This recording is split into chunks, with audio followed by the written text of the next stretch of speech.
Bruchim Habayim. We're continuing on Mesechet Avodah Zarah, and we are on Daf Nun Dalit Amud Aleph, 4 lines down from the top of the Amud. Today's Amud is being learned. The Shlema of Meir ben Tova, Sarah Rachel bat Nora, for Hatzlacha Yigal ben Devorah. This Amud is also dedicated for Refuah Shlema of Rachel Simcha bat Nahid, that should have full recovery. Amen. So we started discussing serving something that does not belong to you. En Adam oser davar she'eino shelo. You can't aser, you cannot prohibit something that belongs to me. Just because you bowed to it does not become Avodah Zarah because you don't own it. And the Gemara asked a question that seemingly suggests that you could even aser my animal. Because the Braita says, Ezeu nevad, kol she'ovdim oto ben beshogeg ben bemezid, ben be'ones, ben beratzon. And that you could technically make something asur, even though that you were be'ones. That means, the Gemara understood, be'ones means you stole it from me, you were ma'anes, you took it by force from me and you bowed to it, you make it asur. I said, no, that's not what it means. What it means is, you put a gun to my head to bow to the be'emah that belongs to me. That's what it means, be'ones, that becomes asur. But enachinami, if you steal my animal and bow to it, nothing happens. That's the Gemara said.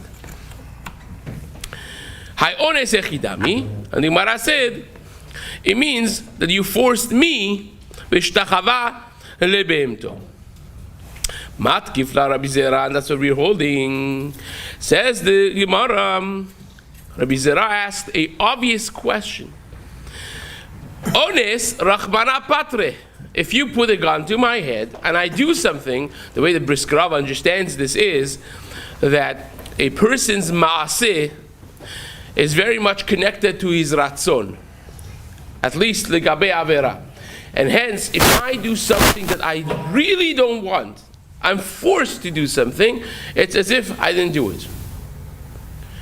Ones rachmana patre. So therefore, did anyone serve this cow as Avodah Zarah? No. You bowed to it? Doesn't matter. That's not my maaseh. Ones rachmana patre. So says the Gemara, how do we know ones rachmana patre? It's a pasuk in the Torah. Pasuk speaks about a woman that has been betrothed. Now, nowadays, when you say engagement, it means nothing. Back in the day, erusin is a full-fledged marriage. When you say Harat mekudeshet li, betabat zo kidat Moshe Yisraeli. And back in the day, they would do that, and then next year they would actually do nisuin. But within the year, they're married. Nowadays, we do them about 3.5 minutes apart from each other. We do both of them under the chuppah. We do kiddushin and right away followed by sheva brachot, which is nisuin, right? That's why if you pay attention under chuppah, there are twice that we say Borei Pri HaGefen. I say Borei Pri HaGefen, and you say the bracha of irusin. Asher asar לנו את הארוסות, והתיר לנו את הנוסות לנו, על ידי חופה בקידושין, ברוך אתה השם, מקדש עמו, על ידי ישראל, על ידי חופה בקידושין. That's irusin. And then you read the ketuvah to kind of like differentiate between the two, and then you have another Borei Pri HaGefen and 6 brachot afterwards, which is nisuin, right? A chuppah. That's why in between the two, the Sfaradim have the minhag of prisat talit, that they create a canopy by holding a talit over their head and so on, because that's kinisa lechuppah, that's nisuin. Fine. In the time of Chazal, it was separate.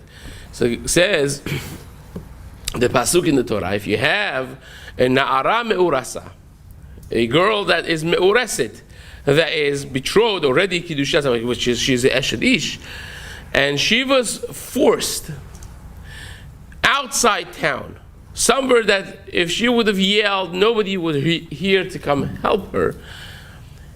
And now you catch the guy, and you catch them. So what happens is, you have to punish him, but you don't punish her. ולנערה לא נעשה דבר. You don't do anything to the girl. ולנערה לא תעשה דבר. Why? Because she was anusa. She was forced.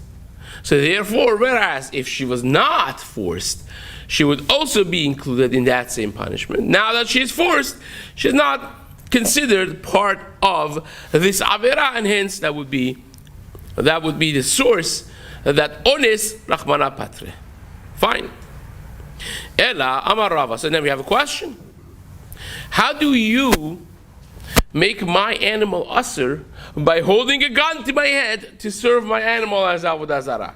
I'm anus. I'm at a gunpoint.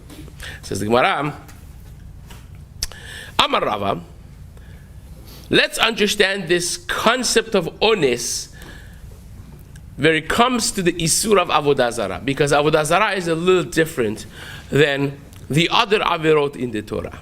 It's one of the three cardinal sins. So how it plays itself out is as follows. Hakol hayu bichlal lo te'ovdem. Everything was included in the pasuk in Shemot that says lo te'ovdem. You cannot serve Avodah Zarah. Lo tishtachave lahem velo ta'ovdem. Do not bow to them. Do not serve them. Ki anochi Hashem Elokecha Elkana. Poked avon avot al banim al shilashim al reveim lesonai. Don't do Avodah Zarah. And follow to that says you'll be dead if you do it. Right? There's the onesh av mita. But then the pasuk later on in Chumash in Vayikra tells you that these are my mitzvot, and it seemingly includes all the mitzvot. Ushmartem et chukotai v'et mishpatai. Keep my chukim, my mishpatim, asher yaseh otam ha'adam v'chai bahem. That the person does them v'chai bahem, and he lives with them. And the Gemara darshins from here, v'chai bahem is coming to tell you v'lo sheyamut bahem. I don't want you to die for them. I want you to live with them. Not that you should die with them. That means if you are sick, if your wife is sick, if someone is in sakana, you do chilul Shabbat. It's life-threatening, you eat on Yom Kippur. You eat treif. You do whatever needs to be done to keep yourself alive in order to do the mitzvot. Now, I'm, of course, overly simplifying this, right? There's a lot of different logics for each one of the mitzvot, but for sake of our Gemara and sake of simplification, the general rule of thumb is I want you to die. So now we have a problem.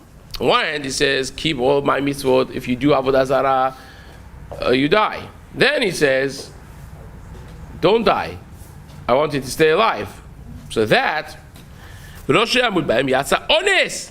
the pshat is? If I only had these two psukim, I would say, well, if you opt for Avodah Zarah, you're dead meat.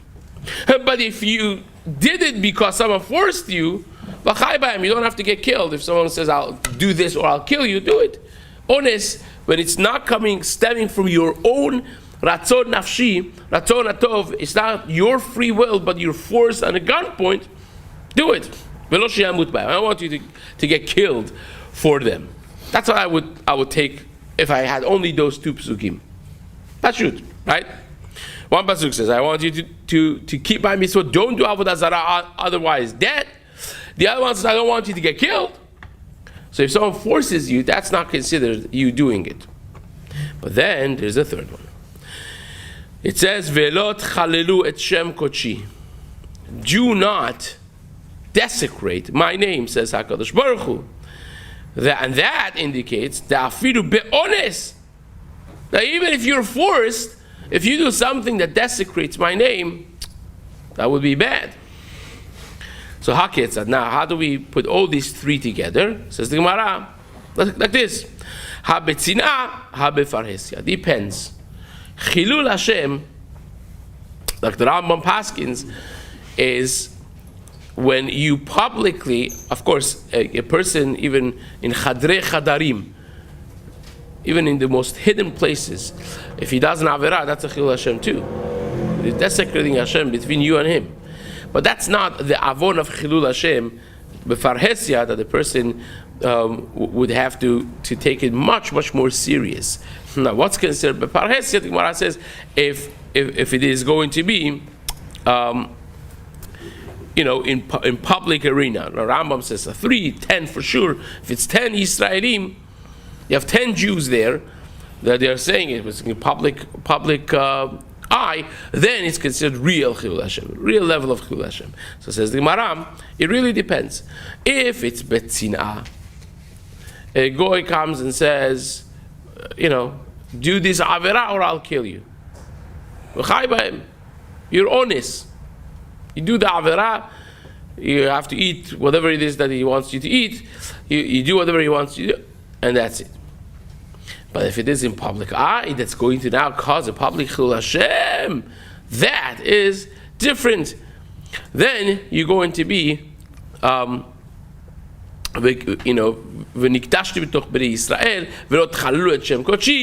not desecrate my name, and that's the pasuk that's going to trump the v'chai b'hem. So says the Gemara,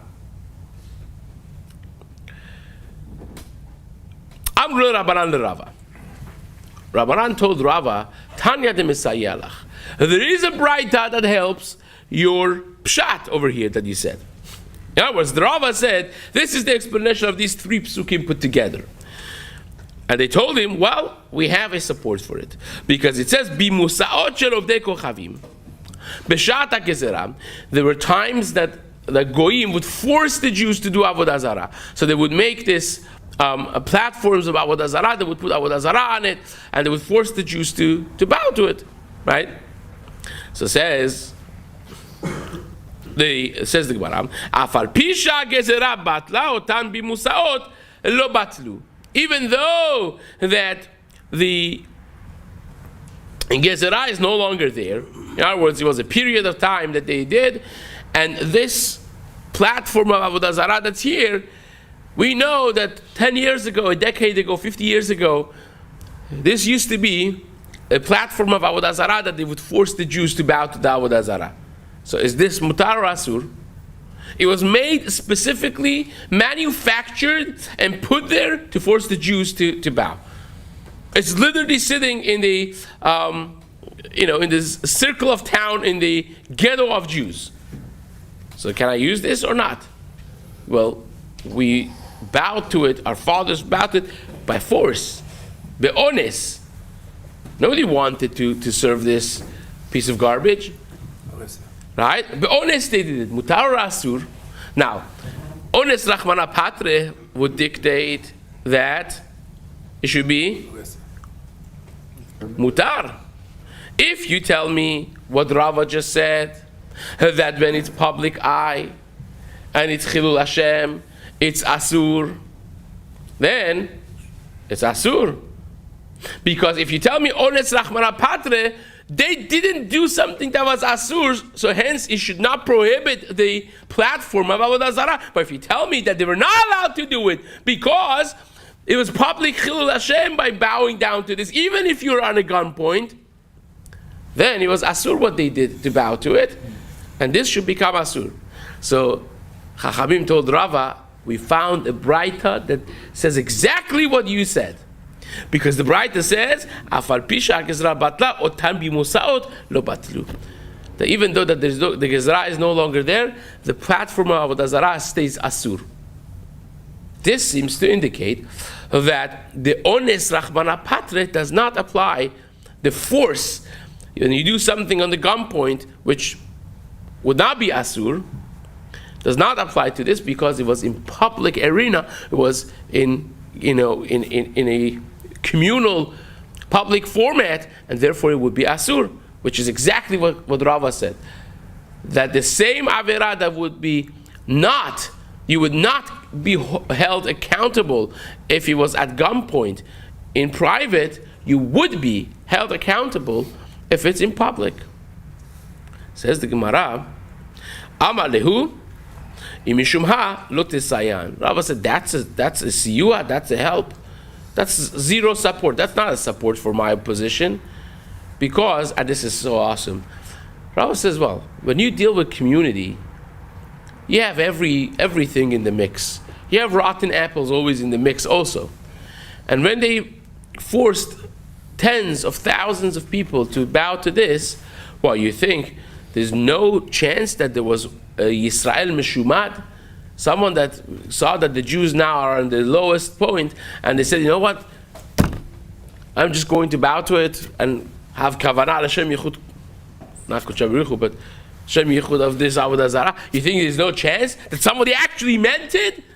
You know why Asur? It's Asur because somebody may have actually believed in this at the lowest moment. We're not talking about Rabbi Akiva's. We're not talking about Hananiah, Mishael, Azariah's. Not everyone is that. So therefore it's Asur, says Rava. So therefore, Rava says, Chazaku Baruch, don't help me from that. That's not the support. That is because somebody may have actually had in mind to serve the Avodah Zarah because they are in a difficult position. So says the Gemara, Emor Yisrael Mumar or Meshumad, Hava upalach le beratzon. Rav Ashi even went a step further than Rava. Rav Ashi said, what? You think there's a chance that somebody served the Avodah Zarah and meant it? It's not a chance, it's for sure. When you have tens of thousands of people bowing to this, for sure you had one person, one Jew that said, I really believe in this. Because if Hashem existed, we would not be in this situation, right? You're familiar with that. And says the Gemara, Rav Ashi Amar, Lo tema emor, ela vada Yisrael mumar or meshumad, hava upalach leberatzon. For sure, when you have dealing with community, you always have that one rotten apple. And if he did it and he meant it, that by itself is sufficient to make this asur, and there's no bitul for it afterwards going forward. Says the Gemara. Chizkiah Amar, Kegon. Chizkiah says a completely different answer. Remember, about 15, 20 lines up, we started today's shir with a kasha, right? The question was, can you make my thing asur? On one hand, we say, on the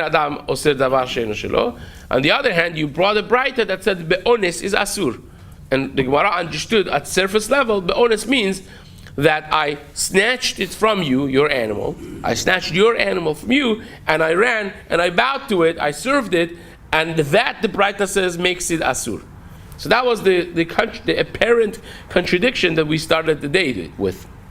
So it says Chizkiah, even if you understand that brighter like that, still there is an answer. There is a way to make your animal asur, even though that I don't have your permission. Ein adam oser davar she'eno shelo. When do we say that I can't make your animal asur? That's when I didn't do anything. I just bowed to it, right? That does not make anything asur. But if I do a maaseh, if I alter something physically in the animal, that maaseh has within its power to make your thing asur, because now I altered it. That, says the Chizkiah, is the answer to the apparent contradiction. Says the Gemara. Chizkiah Amar, Kegol shenisech la'avodat kochavim yain al karnea. I snatched your animal, I took it in front of this big bald fat man, and I poured some wine on it for the Avodah Zarah. So I did a maaseh, and that has within its power to make your animal asur. The Gemara asks a bomb kasha on this, and then revises the member of Chizkiah. Mat kivla Rav Ada bar Ava. Rav Ada bar Ava says, what are you talking about? Hai nevatu. Hi bimos be'alma. This is not nevad. You didn't make the cow Avodah Zarah. You didn't make it Avodah Zarah. You are serving the big fat bald man with pouring wine on this. What is that? You're not serving it. It doesn't become Tashmisha Avodah Zarah, because we learned before, you remember, that animals, Baal Chai, a living being, cannot become Tashmisha Avodah Zarah. So it's not Avodah Zarah. It's not Tashmisha. What is it? It's just a platform you're pouring wine on. That's nothing. That is like nothing. Ephes. So says the Gemara, what are you talking about? The Sharia. That would be mutar. Ela Amar Rav Ada Bar Ava, we misquoted Rav Ada Bar Ava. Rav Ada Bar Ava said, Kegon shenisech la yayin ben karnea. De avad ba maaseh. You want this cow to be Avodah Zarah. You want to serve the cow. You're a Hindu.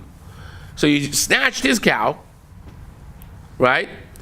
And now you serve it, not by bowing to it, but by pouring yayin on it, doing a nisuch hayayin. That's how you're serving it.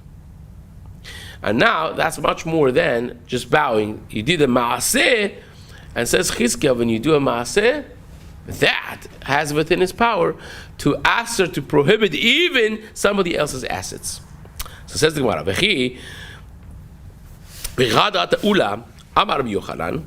and this has precedence because Ula, when he came from Eretz Yisrael, he said in the name of Rabbi Yochanan, Afal Pisha Amru, first white line, Hamishtachave lebehemat chavero lo asara. Even though the Chazal said if you bow to your friend's cow, you can't answer it. You don't have within your power to prohibit his animal on him by the mere bowing to it. Says the Gemara, asaba maaseh asara. If you do a maaseh, if you alter something physically, you do a maaseh to this to make this behema avodah zarah, then you could make it asur. Amar lo Rabbi Nachman, when Ula came and said this in the name of Rabbi Yochanan, there's always this like tachrut, competition between Eretz Yisrael and Bavel. So Rabbi Nachman was the Av Bedin of Bavel at the time of Ula. He said, go tell Ula that we already have that drasha here in Bavel. We don't need you to come from Eretz Yisrael and say, Rabbi Yochanan, Puku ve'amru le'ula, go out and tell Ula, kivar tirkeba Rav Huna l'shmatech. Already Rav Huna has said this halacha in Bavel. The Amar Rav Huna, hayta behemat chavero revutza bifnei avodat kochavim. Rav Huna said that the halacha is, if your behema, Reuben's cow is sitting in front of a statue of Avodah Zarah, and comes Shimon and shechts it. Kevan sheshachat ba siman echad, Shimon comes and starts shechting the animal, even before he does a proper shechita, even he does one siman. One siman versus two simanim is because a shechita of a behema, unlike of one siman is enough. A shechita of behema, you have to have rov shenayim. That means the majority of kaneh and veshet, right? The food pipe and the air pipe has to be cut, and that is shechita, that's kasher. But here, if you started the shechita even with one siman, the Gemara said, Rav Huna said, is asur. It's not my bema. It's Reuben's bema. Doesn't make a difference, because once you actually do a maaseh, you could answer the cow as the krovet avodah zarah, even though that it doesn't belong to you. And says the Gemara Menalan, how do we know that this is asur? Well, what's the source? Ilma bekohanim. If the source is from kohanim, because the halacha is, we had this Gemara almost identical from before, that the kings of the Reshaim, the wicked kings of Israel, Malchei Israel, who were not tzaddikim, they would force the Kohanim to become priests of Avodah Zarah. So the question is, if this priest afterwards could work in Beit HaMikdash. Remember, we had this Gemara before, and we said that it can't be. So the Gemara says, if you want to learn, because you are asking something that's against their will, they didn't want to do that, still becomes asur. So if you want to say that we learn from the Kohanim, who once they work in Bet Avodah Zarah, they can no longer work in Bet HaMikdash ever again, Gemara says that's not really such a proof, because they have Bechira Chofshi. At the end of the day, they have free will. And maybe that's why we knas them, that you cannot work in Bet HaMikdash ever after. Says the Gemara, because they have that, and they should have known better. They chose to submit themselves to the will of Malchei Yisrael, and therefore we knas them that they can no longer work. But we learned this from Avnei Mizbeach. The reason the Gemara doesn't explain it here anymore is because we had the identical Gemara. You remember, in the time of Hashmonaim, when they took over the Beit HaMikdash from the Malchei Yavan, they took the whole Mizbeach, all the Avanim of Mizbeach, they did Geniza on them, right? Even though that the Avanim, who did it belong to? To us. So how can the Romans, the Greeks rather, make it Asur when it's not theirs?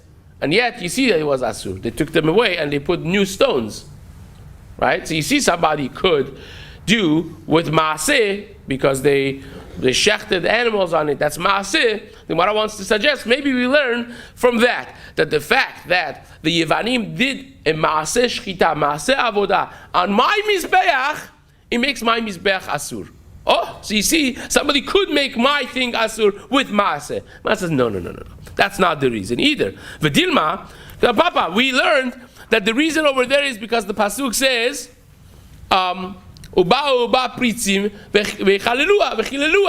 because the Pasuk says once the Goyim entered the Bet HaMikdash, everything became chulin. So it becomes chulin, becomes theirs. And therefore they could aser what was in the Mikdash, including the Mizbeach. So that's also not a reason. That's not a source for it either. Ve'ela mikelim. So Gemara says we learn it from Kelei HaMikdash because, again, in time of Chizkiyahu, his father was a Rasha, right? The Achaz was a Melech Rasha, was a wicked man. And he used all of the kelim of the Mikdash for Avodah Zarah. And when they come to Chizkiyahu and they tell him, we prepared the Mikdash for Avodat Hashem, the Pasuk seems to indicate that what they did was, the way Rebbe learned this in the previous Gemara we had, that they did Geniza on all of the kelim of the Beit HaMikdash in the time of Achaz, and they brought new vessels. It doesn't belong to Achaz. It belongs to Klal Yisrael. It's not Achaz. Achaz is the king. He forced this upon the Klal Yisrael. And yet, you see, they had to do Geniza. The Chizkiyahu HaMelech made the case that even for Hediot is Asur. That's why they couldn't even give it to people. They had to do Geniza on all of those kelim of the Mikdash and bring new kelim over there. So you see from here, and you see from here that V'amar more, third line, Hechanu shegenaznu ve'ikdashnu sheikdashnu acherim tachteim. We brought new kelim and the previous ones were not usable. And you see from here that you could V'ha'en adam oser davar she'eno shelo. We say you cannot make something that doesn't belong to you Asur. So how did Achaz manage to make these Kelei Mikdash Asur? Ela kevan de'avad behu Maaseh, because he used them with action. He did a Maaseh Avodah with them. For Avodah Zarah, Itzar lehu. He makes it Asur even though that it doesn't belong to him. Achanami, here also, Kevan Shasabo Maaseh Asara. Here also made it Asur because he did Maaseh with it. So that is the source that if you do a Maaseh, not just bowing to the animal, but you shecht it, or you do a Maaseh of pouring wine on it, even though that it doesn't belong to me, I could make it Asur with Maaseh, and that's the answer of Chizkiyahu to the stira that we started the daf with today. On Bezrat Hashem, we'll continue this in the days to come.